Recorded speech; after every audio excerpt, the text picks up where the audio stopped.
Ladies and gentlemen, we are back with a special episode, a special series, a new series. If you guys have been following me, been following Noah, you know both of us have been riding deep, knee deep, like Noah's hair lengthwise deep into the NBA Top Shot scene. You know, is it a get rich quick scheme? You know, is it a scam?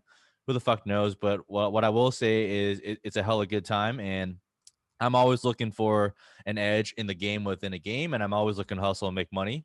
And Noah, unbeknownst to all of you, is actually a professional NBA scout. So, together, you can think about this new series almost like film and analytics, right? Because Noah's gonna bring you the prospects, the hidden gems, the unknown guys that no one knows, including myself. And I'm gonna give you, I guess, the market take and how I approach it from an investing perspective and trying to find those mini edges.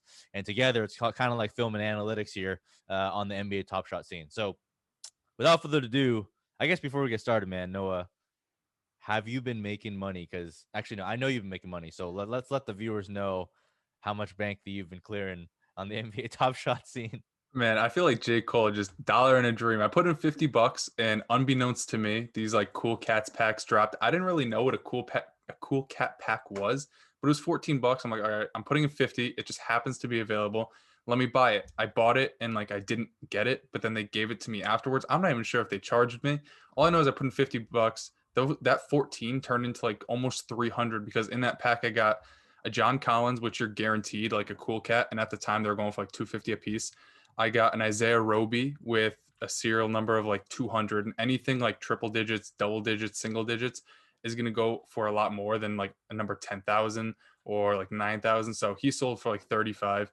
I got Trey Young, I think, in the pack, and I got like another Isaiah Roby. Either way, I got like $300 off that pack. But I also invested in a Colin Sexton for $30, and I flipped him for I think 70, and I was going for like 150. Either way, I basically got in. I feel like at the right time because now it's a lot harder to make those flips for like $30 players into like 70, 80, and like double your money right away Mm-hmm. because there's a much bigger user base than when I first started. And I think I kind of got in on Sexton before the user base blew up. And then when it did blow up, I flipped them. At this point, it's kind of hard to like 2x, 3x, 4x your money right off the bat. But I do still think that there's a lot of value at the lower end, which is where I'm trading at because I started at $50. And I think if I liquidated everything, I'd be around like, 350, 400. And if I waited out, I feel like I can make a lot more. So I'm kind of playing the long game now. Whereas Mike is more on the higher end. But I think it's a good thing to talk about both ends of the spectrum because most of the Top Shot content that I see, first off, it's kind of untapped. Like I would expect a lot more people to be talking about this. And second off, like a lot of the people, as Mike was saying before we recorded, a lot of the people covering this are the people that have a lot invested in it, buying thousands of dollars worth of cards or cards that themselves are worth like 4 or 5 thousand up to $100,000. While I'm playing on the cheap side, throwing around like $4 or $5 cards, hoping they go up to $9 after a week. So we're going to give you guys different perspectives, a few sleepers that I put in the thumbnail so you already know them. But if you don't know basketball and you can't tell by their face, we're going to talk about them a little bit later. So I think that gives like a good overview, and we can talk a little bit later after we get past the intro.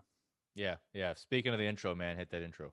Yes, Yes, sir. sir. Yes, Yes, sir. sir. Yes, sir. Yes, Yes, sir. sir. Yes, sir. Yes, sir. I don't even know what the intro is. I'm sure it's gonna It's be. going to be terrible. I'm sure it's gonna be good. I hope it's just. I hope it's just a screenshot of the timeout when the site goes down. It might I as think, well be. I think that was what it would be. The site goes down. I mean, the site goes down more than Rachel Starr. So, it's one of those things where you just kind of feel the pain. But it's good because it's shout out to them, like they're actually having the growth. And Noah gave you a snapshot into some of his gains. I'll give you some snapshot into what I've been able to do so far, just so you guys know, and you're not following a couple of fucking scrubs. I mean, actually, no, we're still a couple of fucking scrubs, but we're scrubs making some money at the end of the day. Okay, so I got into this shit January 16th. What I don't know when did you get in, Noah? A little bit later than that, probably 19, 20. Is there a way to like check? I don't even know how to like check this website because it's I all just looked at down. my first purchase on my credit card bill, but yeah, so I got in January 16th.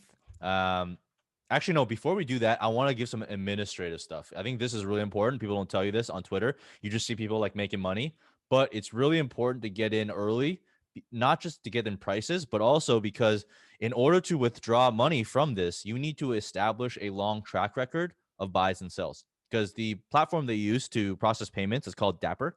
And So if you guys don't know what Dapper is, it's basically a payments platform, but it's mostly linked to like Ethereum. So like the easiest way to get in and out is to transfer in and out Ethereum. And you have to, in order to transfer out Ethereum, you have to have what is called a Ethereum wallet. And the Ethereum wallet that's partnered and works with Dapper is called MetaMask. So if you go to metamask.io on Twitter, make sure you go there, not on Google. It's a bunch of fucking scammers. You don't want to transfer your money out into another wallet.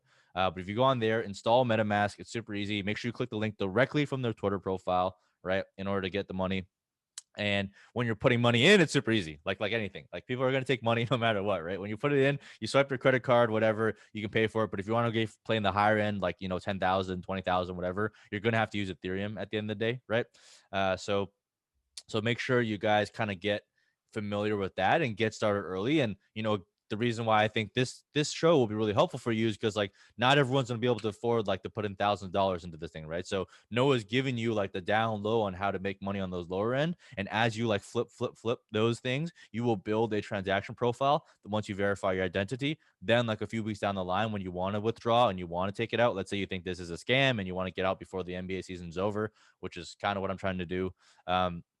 Then you will be able to do that. But if you wait all the way to the end, you just go on like buy one and sell one, you're not going to be able to get your money out. So that's one big disclaimer. I think people don't talk about that enough. I discovered it after I got into it. And so that's why like I've been like selling moments, even though I know they're going to go up. I just want to try and start building that transaction profile so I can actually withdraw at some point. So my money's not totally locked. Okay. So boring stuff, but important stuff. But before we get into the actual player analysis, give you a quick preview of what I did. So I started on January 16th. I first started buying a Jason Tatum handles. So if you guys don't know what moment that is, it's pretty sick. Basically, puts a dude on skates. And I bought that moment, and I bought the rare metallic gold series. So population 299, which means there's only 299 of them. I bought that for $420. I sold it, I think, a couple weeks later for 1,900. So got like, a decent amount, like 4x, 5x there. And then I also bought a Jason Tatum, I think it was called Deck the Halls Legendary. It was a 3-pointer. So that was population like 75. Oh, sorry, called Deck the Hoops, Series 2 3-pointer. I bought that for about $946.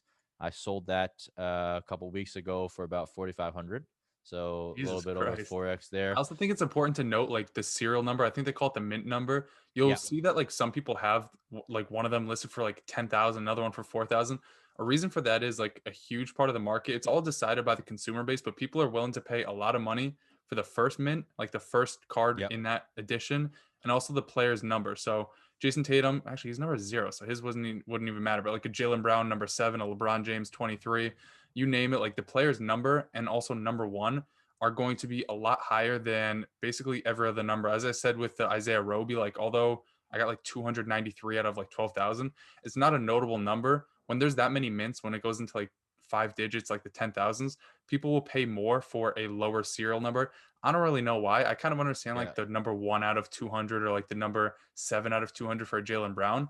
But I mean, you got to realize that. So if you like open up a pack and you get, see, I don't even know like Anthony Davis's number. He switches teams all the time. But if you get like a 23 LeBron James and you see the lowest price is like $2,000 or whatever, don't list it for $2,000 because his number is going to go for a lot more than just a random like number 49 or like 200. So just be aware of that as well. And I'm sure like if you are listing a player like that, you will understand like you'll look into it more than just listing a LeBron James for less than what he's going for right now. You'll look at the trends and you'll see, oh, his number on this card is going for 5x his lowest price.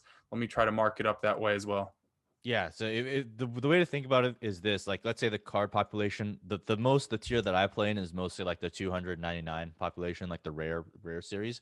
But if you have a series that matches the jersey number, that population is 1 of 1. There's only 1 of those. It's similar to sports card trading. Like if you get a serial number that matches a jersey number, it's 1 of 1. But in this, like the price magnification is like way more than what you get in the sports trading card world. So that's why. I mean, a price is just like based on supply and demand. So the more scarce the asset, the more it's going to cost, right? So no surprises there. But yeah, so then the last card I bought on that same day was the Tyler Hero rookie debut card, and I'll cover a little bit. I don't fucking know how to say his last name, dude. It's Hero. Yeah, whatever the fuck his name is. I've been calling him Tyler Haru for like ever, dude. And so I bought that for $900, and I sold it for $2,200 about a couple weeks later. and that was a rookie debut series. So I'm a big fan of the rookie debut series because I think the market hasn't caught up yet because there's only so many cards out right now. But as more cards get released, I think the rookie cards are going to be the ones that hold value, very similar to like sports cards, right? Because you can only have one rookie year, but like as these guys produce more and more, you can get more and more moments. There'll be more and more good dunks, more and more good shots. So that Another hasn't, notable thing too is like this just started, and a series yeah, one card might not seem crazy, but like 5 years down the line, a series one card people are going to value extremely highly. If this thing plays out for the long run, and 20 years down the line, I know you're not holding these cards for like 20 years trying to make your money back that way, but like think of this is a wild comparison, but like an Onus Wagner or like a Mickey Mantle rookie card, like they were the original of the original. There's a reason why their price goes up so much.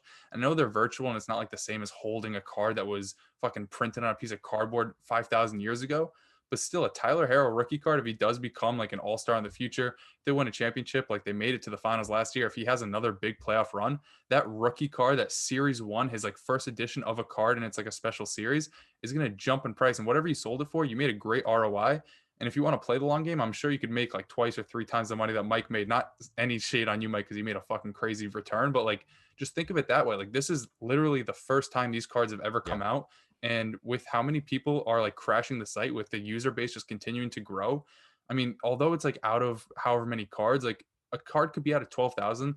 That may seem like a lot, but as the user base grows, like, and the NBA is a huge, huge market, like the fan base, 12,000 right now may seem like a lot, but a few years down the road, 12,000 might be a very scarce number, and it might be a lot more limited than you may think.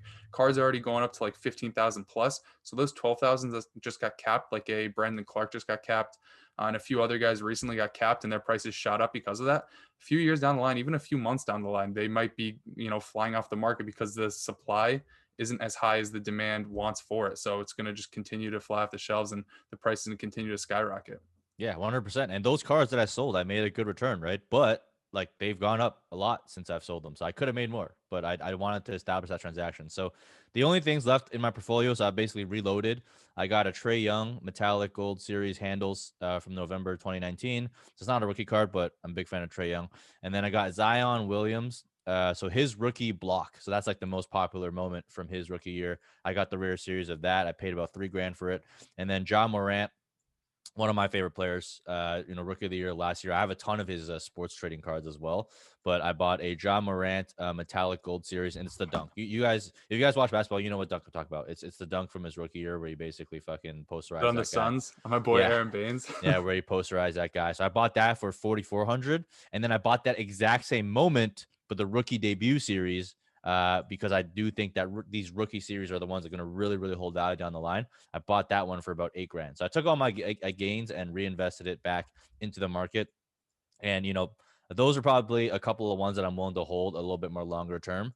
And, nothing special about the series. I just got, whatever was cheap at the time.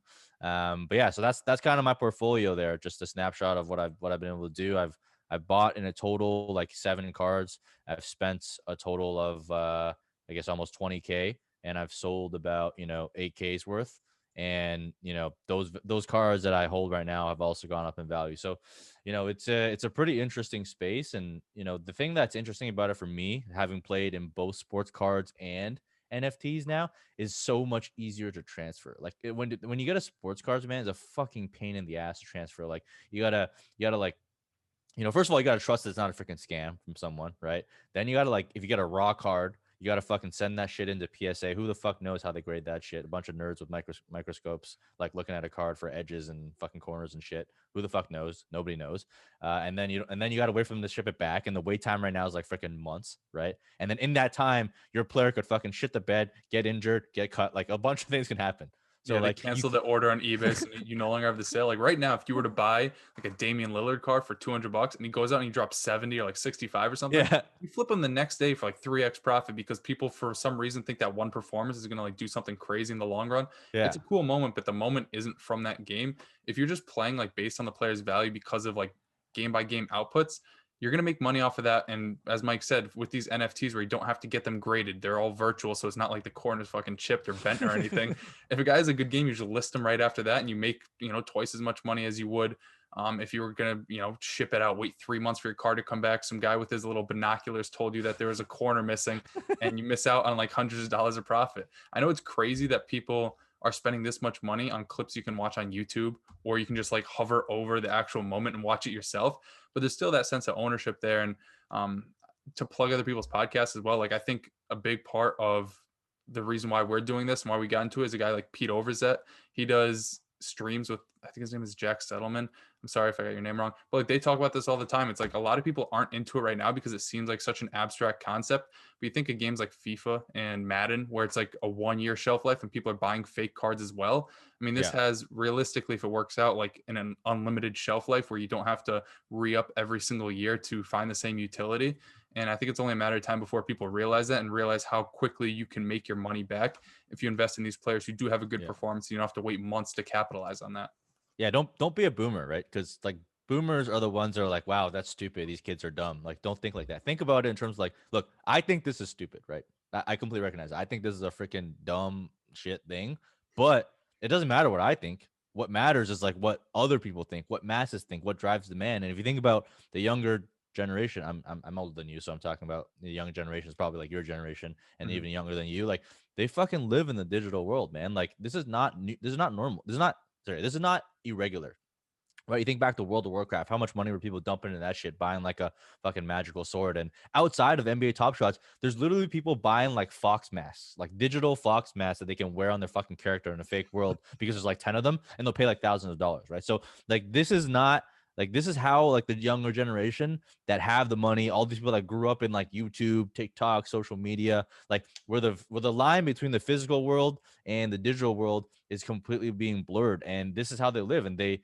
for them, it's not stupid. It's like this is a, it's a verifiable asset. It's on the blockchain. It's not fake. You can't be scammed. It's easily transferable. It's scarce.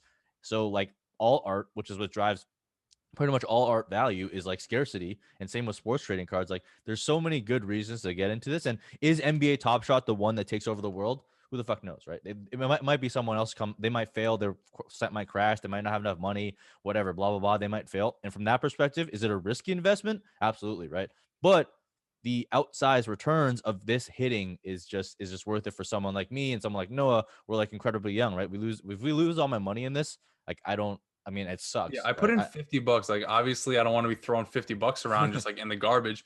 But if it ends up that this is like a scam and I get no money back, I lost $50. If this is real, I'm already up like almost 10x. So I like, it's kind of a win-win right now. Like that $50 could have been used on much more ignorant shit. And if this like becomes the win that I'm hoping for, then I make a lot more money than I would have probably thrown into AMC and then getting fucked over by Robinhood. So it's more of a topical type of thing. But yeah, I mean, I'm a believer. I mean, you jump in the Discord and I did that just to see if there's like any updates that'll help me, because I'll go on the website and it's down, and then I go in there and like a million people are saying it's down as well. You see like how many people are typing there and how many members there are.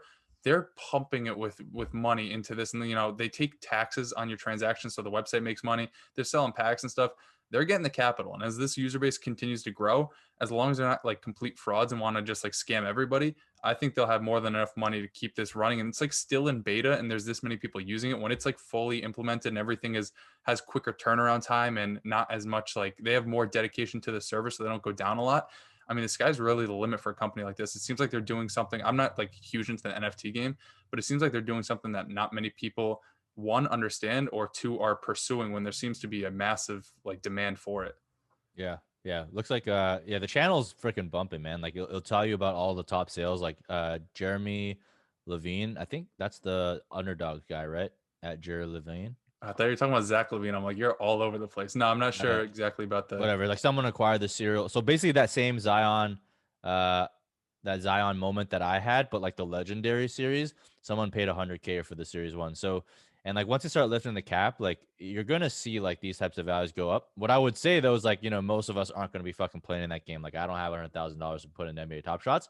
Play in, if don't fucking put money in it that you cannot afford to lose. Like don't be that guy, right? Don't, like the people that are fucking leveraging their mortgage and like putting their rent money on fucking GameStop and AMC because some dude on a parody account tweeted out rocket ships. Like that's not where you want to be. That's not what we're trying to do, right? We're trying to tell you like this is a risky play, but the outsized returns and also just the fun of it, right? That's what I'm doing. Like this is entertaining for me. I like the game. I'm sure Noah likes the game, loves watching basketball, right? So it's just another way to put your skills to use. All right. Yeah, it's like kind of mixing DFS in terms of like short-term returns with Dynasty for like the long-term returns, investing in these rookie guys and flipping for a long-term profit.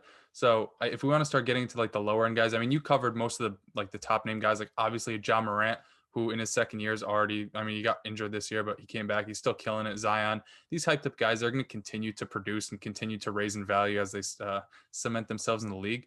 But I think looking at more of the cheaper guys, and I'm going to keep these below $50. And I will warn you guys, I have invested in some of these. I'm not saying I have the fucking power to, like, if I talk about them, everybody's gonna want them and I make crazy returns. I have like one card of each of these guys. So I tell you to buy a Mikal Bridges.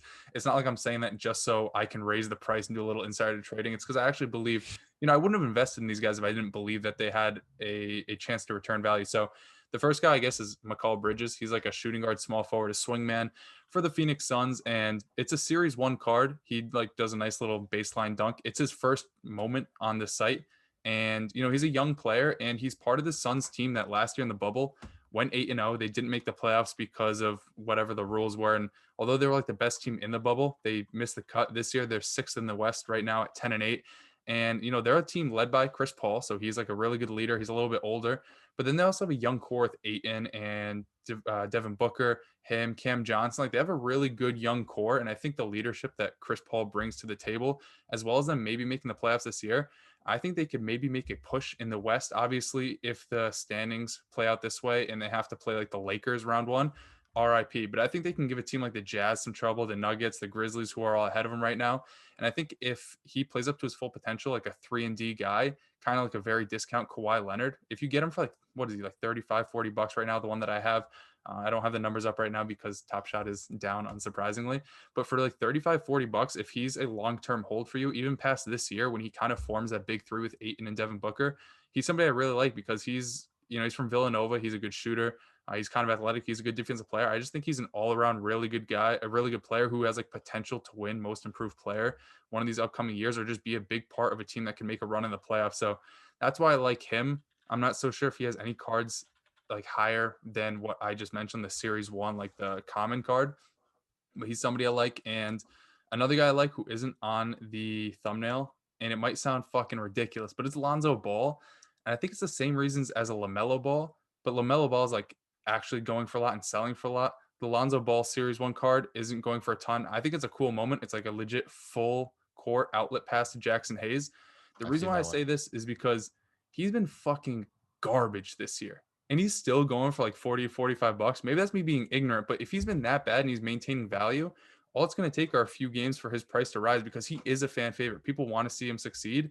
And now he's being talked about being traded. If he goes to a team that's like a contender, or he becomes like a sixth man and proves to be a good sixth man candidate and wins sixth man of the year, or was in one of those conversations, or if he just improves his value by change of scenery, I think the fact that he's holding the value that he has right now and is still going to be a good NBA player because he's an elite defender, then his value can like only really go up in the long term. And he just had a game where he dropped like 27 points, like 7 3-pointers. And if he stays on the Pelicans and ends up being their point guard of the future, you know how many highlights there are going to be of him and Zion Williamson? It's going to be ridiculous. People are going to want his card, and the fact that he's maintaining value right now, I think, just speaks to his long-term, it may not be the highest upside return, but at least there's safety in that investment. And then a few other guys who are on the thumbnail, both second-year players, are Brandon Clarke of the Memphis Grizzlies and Keldon Johnson of the San Antonio Spurs. They're just on two good teams, and I think kind of like a Zion Williamson. He's paired Keldon Johnson for the San Antonio Spurs.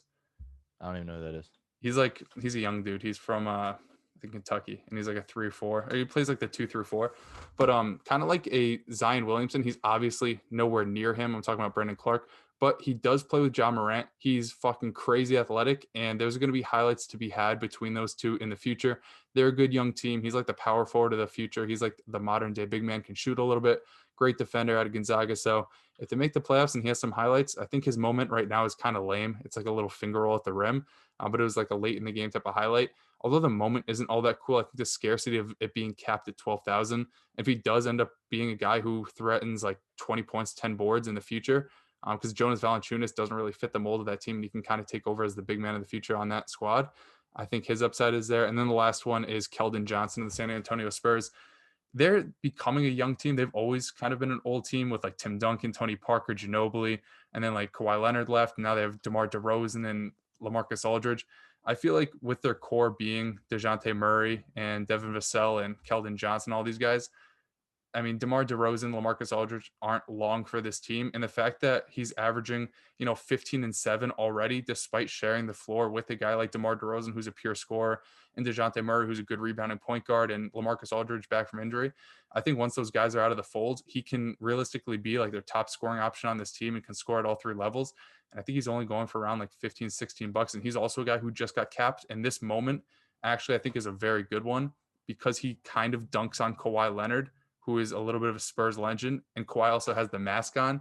So I think there's a little bit there that if this guy ends up averaging, 20, 22 points a game in the future, you can go back to his first ever moment in his sophomore year, and he dunks on a guy who used to lead this franchise and led them to a championship in 2014. I think there's a little bit of history there, and I also think there's upside to be had in the future, and could be somebody who, like, it's wild to say, but like could like 5-10x value for his first ever moment in the market. That's Keldon. Keldon Johnson, yeah. I'm not sure if he has. I think he only has one moment. It's like a little, like Tomahawk type of dunk on Kawhi Leonard. Yeah, when you almost like don't even know it's Kawhi Leonard because he's fucking wearing that like weird ass face mask. But yeah, it's cool. Yeah, so I mean, look, those are like these are very affordable, right? So if you want to get in this game and just dip your toes in, you don't really trust everything yet. Like you should absolutely start here, start low and kind of like work your way up, right? There's no need to jump into like too much of the hype. Like, you got to be comfortable with what you're doing. Like I haven't really played in the low end market mainly because I don't know as much about these types of prospects. Like, two of these guys that Noah mentions, first time I've heard their name. So, I'm not going to be going out and like doing a lot of this stuff. But if you guys like are like Noah and you watch a ton of basketball or just like, keep watching the series, we'll just keep dropping these names. Like these are things you can kind of like keep track of and look over and make sure keep us honest, right? If Not to cut you off, Mike, but I also think it plays to your advantage too if you do know basketball and you do know those lower end names, because I feel like a lot of the people jumping into this game right now are those thinking they can just 10x money by playing in those higher end tiers and flipping big name guys. Whereas a lot of the people jumping in aren't necessarily the biggest basketball fans. And not to say I know any more than like most people, but a guy like Brandon Clarke or Mikal Bridges or these guys, like they're not playing these low end markets. So they don't really know to buy these guys cheap, and they don't want to buy them cheap because it's not as much return on investment, I guess. But if you can capitalize on these guys, if you know basketball a little bit, and even if you want to invest in guys like on the Knicks, and when they get their fans back, and they're playing in New York in the Mecca at Madison Square Garden, and like Emmanuel quickly goes for 41 game, you're going to 10x your money. You're going to go crazy if you go in on these lower end guys. If you do know a little bit more than who Zion Williamson and LeBron and John Morant are, not slighting anybody who's like in the higher end market because they're obviously making good money and they have the confidence to do so. But I think there's a little bit of a gap in not knowledge, but I feel like not many people are in it because they're huge basketball fans and want to bet on themselves being like scouts or whatever and trying to get a return on your investment because you feel like you know a little bit more about these players than the average person. Yeah, here's a question for you, Noah. Like, so we talked a little bit about this, but like the series, like as numbers get lower, they go for more money. So, for example, right, if you go to Keldon Johnson's page right now, someone paid $1,500 for the number 2 cereal, even though that's not really his number. He's number 3, yeah. He's number 3. Like someone else paid the $14.99 for his jersey number, which makes a lot of sense. But paying $1,500 for number 2 makes literally no sense to me because it's not even the first in the series. It's just in between two high value numbers. So there's not much like rational thought going on there. I think over time this will normalize and people will be like, okay, I don't understand why the fuck we're paying like more for just a random number that's higher. But right now you can absolutely take advantage of that. But where would you target? Like, so his lowest price is $8 in the 9,000. So the total population. That one's actually like a myth. I've tried to buy that one like 10 times. You can't buy that one. There's also another one listed for like $9. I think the market's a little messed up. So I think he's actually going for like 16 or 17 right now. Okay. So where are you trying to buy? Are you trying to buy? Are you looking at numbers at all? Like, are you trying to buy like, if you go to like the top 5,000, for example, right? You're looking at like $30 to $40. Versus if you're going to like the 9,000s, then you're probably looking at like, like you said, like the low 20s, like $16. Like where, like in the 10,000s, for example, you can grab like, sub 20, $18. Like, are you looking like in your experience of flipping these commons, is it worth it to like pay up a little bit more to get into that like top 6,000, top 8,000 range? Or are you just grabbing like whatever's the cheapest? I think, well, you're obviously going to get more. So if you open a pack, like I got an Isaiah Roby and he was numbered like 240 and somebody paid like $30 more than what he was going for in the 10,000 just because it's a higher number. The thing is, I understand your point and I think it makes sense, right? That number 2 card, it'll still probably go more than like a 10,000 mint card. Yeah. But I also think it's going to normalize in the sense that people are going to be like, oh, how is 2 any different from 10,000? It's not like I got the second printed card. Like this number 2 was put in the database and was assigned to this pack months ago. And that's like how it came to be. But I also think with a guy like Keldon Johnson, right, in the 10,000s where you can get him for $18 right now, I think if you want, he's somebody that I see as more of a long-term investment because the Spurs aren't going to win the championship this year. He's not going to be a guy who puts up 20 a game. He's at like 14. He's not going to do enough to put up 20 a game this year, but I think he has that potential. So for me, he's somebody who I view as a long-term investment. And as a long-term investment, I think down the road, the difference between a guy with a serial number 5,000 and 10,000 might be, if he's going for like $100, I think like a 10,000 will go for like 100 and like a 5,000. Obviously, this is complete speculation. Will go for like 105. Like people aren't going to see too much of a difference between a 5,000 and 10,000 when neither number is really tied to who he is as a player or like any numerology expert is going to like assign to him unless he was born on like February 18th and you have the 218 card or something. So I think if you want to play this in terms of a short-term investment, maybe buy a higher end card if he has a big game, flip him there. But if you want to think of it as a long-term investment because it is his first card and it's a cool moment to look back on if he does end up blowing up in the future, then I would just buy the cheaper cards right now and maybe buy like 3 Keldon Johnsons in the 10,000s rather than 1 in like the 4,000s because that's how people are like marking up the price right now. Yeah. So basically, what you're saying, and I think makes a lot of sense as well, is acquire the ones on the lower end because like those higher serial numbers that don't have any sort of rational thought behind them are going to like normalize back to the lower end ones, right? So Yeah, and look in the also like 10,000s. you think there's 12,000 on those cards, right? He's capped out at 12,000 now. Like there's still a lot of Spurs fans, and as this starts to like get into a bigger market and whatever, people aren't going to just keep like buying, selling, buying, selling. There's gonna be Spurs fans on the market that want to own this Keldon Johnson moment. And although there's 12,000, that doesn't mean there's gonna be 12,000 listed at any given moment. There might only be like 300 listed at any given moment, or even less, because I doubt there's even 300 listed right now for him. So I think, as people start to put them in their showcase and their collection, they want to hold it because they're diehard Spurs fan. There's going to be a lot more scarcity, and that 10,000 card, although like they're all going to jump in price, I don't think people are going to say, oh, there's a 10,000 card, there's a 5,000 card, let me pay $200 more for the 5,000 card. We can just as easily get the 10,000 card. And I think if you're a Spurs fan as well, like I don't see how a higher mint number would mean any more to you. You still have the moment, you still own it. So unless I'm missing something here, I don't understand why people are paying that much more of a premium for a card just because it has like one less digit or like the first digit is a slightly smaller number in the mint series. Yeah, exactly. I agree with you. Doesn't really make a whole lot of sense to me. I literally just bought one on Noah's Word for $16 in that 8,000 range because that was the lowest one. So get out there and play around on these smaller numbers.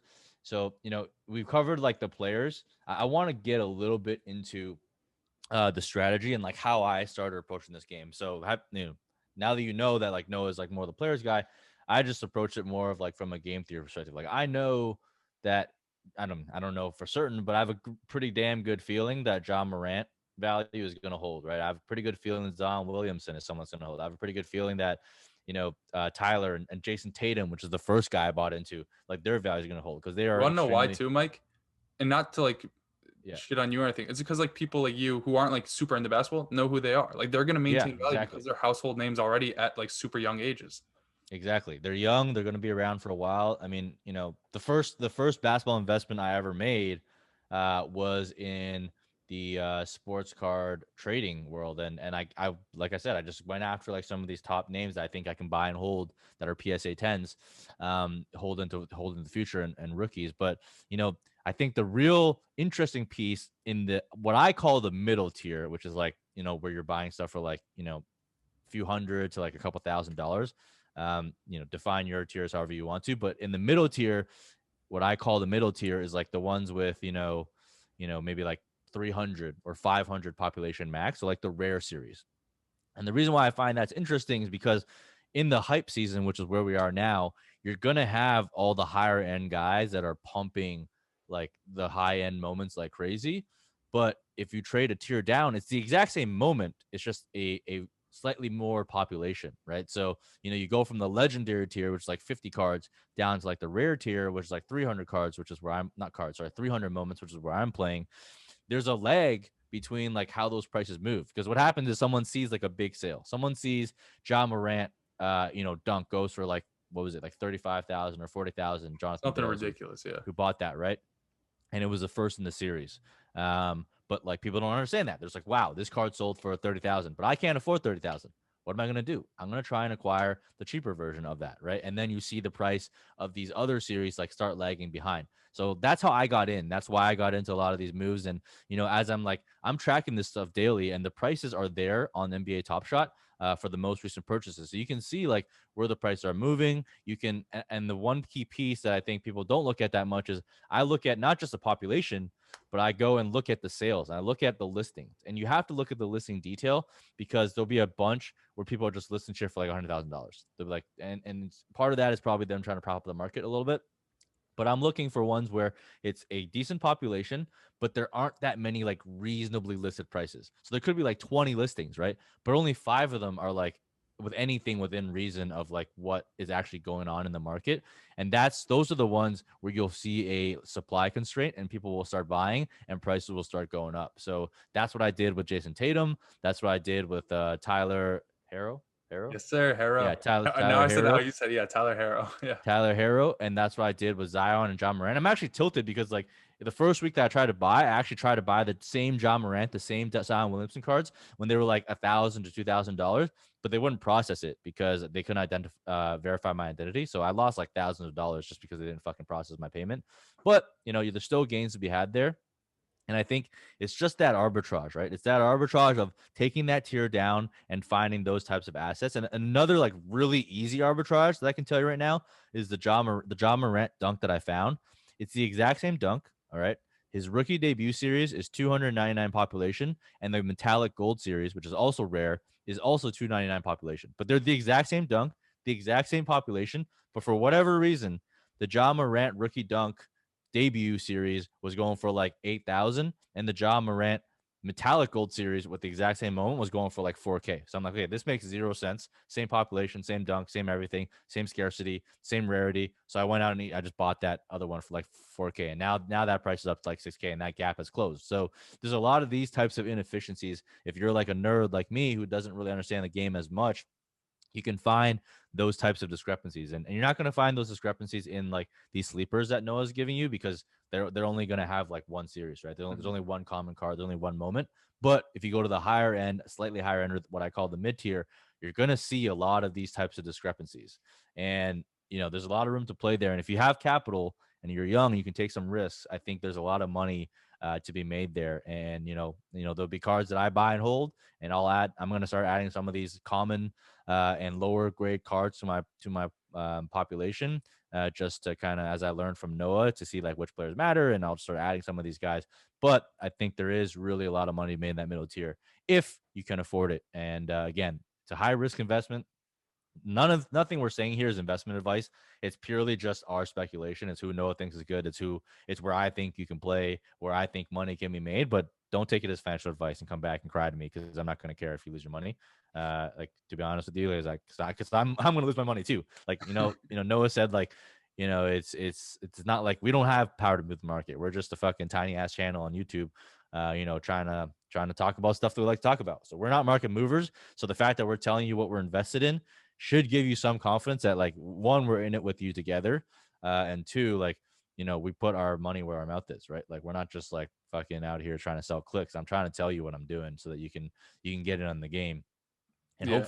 hopefully get some of the gains that Noah's experiencing. Yeah, He's and experiencing way better ROI than me. Once Top Shot is back up and running and I can actually invest in cards, another thing I want to invest in, it's actually twofold, and I can't do one of them right now. One is investing in players that I think may be traded. So I think Andre Drummond, they just brought in Jared Allen. They have Larry Nance there. The Cavs are a young team, and Andre Drummond is a little bit older. I'm sure he wants to start winning games. I've heard him rumored to the Celtics. If Drummond goes to the Celtics, or a team that is competitive and needs a big man, and he's going to put up 20 and 15 because that's the type of player he is.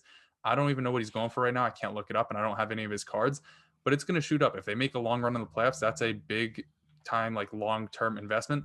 Or even you see a guy like a Victor Oladipo who goes from Indiana to the Rockets. Now he's like kind of their number one option other than like Christian Wood, and he's going crazy. Like things like that are going to be, in my opinion, I think could like really help out their value. And another guy who just got traded and was part of that Oladipo trade, a guy like Caris Levert, who we saw like what his potential was, and then he had like that mass on his liver. I think it was like a cancer something. Like he got it removed, and they say he's gonna make like a 100% recovery. If he comes back and he is like anything next to the player that we expect him to be, it might not be this season, but you look at what Indiana has. They have like Malcolm Brogdon, Sabonis. They have him. They have TJ Warren. They have a pretty good team. If he comes back and averages like 20 a game, he's in that starting lineup. And there's that Cinderella story of a guy coming back from cancer, being traded for James Harden and putting up like, 80% of James Harden's production. His prices right now on those cars that are going 20, 25, 30 bucks, although they're lower end and they do have like a higher capacity, like they're in the 12,000 prints or whatever, he's still going to shoot up in value because people think, there's that chance he might not come back. But as they're talking right now, like 100% recovery is well within the cards if he does come back and he becomes a player that he was looking like he was going to be in Indiana and may become like their number 2 option. He's somebody that I think is a good return on investment type of candidate. And lastly, the All-Star game is coming up. The All-Star weekend is coming up. Guys in the dunk contest, there's probably going to be like no-name guys because a lot of these All-Stars don't want to go out there and potentially get hurt, or like in the three-point contest, there's usually bigger stars. But a guy like Derrick Jones Jr., who came out of nowhere, performs in the dunk contest, then gets a little bit hyped. Same with the Zach LaVine. He had that crazy dunk contest. Now he's like the best player in Chicago. I think investing in whoever ends up going to the dunk contest or investing in one of the guys you think has the best odds to win, they might not be the best players in real life, but if they have a moment and they go out and win the dunk contest, it has nothing to do with their on-court production. Their value is going to shoot up for whatever reason because people like to think that these guys like Glenn Robinson who win a dunk contest are all of a sudden going to be good in real life because they could do 360s and jump over people when there's no defense or anything. It's just like a whole contest type of feel. So Yeah, I'm I not think sure. Yeah. What are you saying? yeah, I think that's super smart, right? Because kind of like you said, like the average person is more like me. Like I watch basketball for fun. Like I don't watch it and study it nearly in the same way that I study NFL, right? So I'm going to attach the stuff that I know. I'm going to attach the players that I know. And, the dunk contest is something that everyone watches, even though it's fucking trash now. It's been bad for like so many years. But people are going to watch it, right? People are going to watch it and you're going to get eyeballs. And at the end of the day, like getting into this market is about like getting those eyeballs. And that's going to drive the traffic, right? So I totally agree. I think that's a really smart way to think about it. It's completely different from like the NFL because like nobody gives a shit about fucking Pro Bowls. Like that's going to give zero impact on like Mitch Trubisky made the Pro Bowl, right? So everyone knows that's a freaking joke. But I think in this type of very nascent market that is incredibly inefficient and does not capture like all the information. I think it's good to try and like attack those areas where you think it's going to drive traffic and eyeballs to the card value.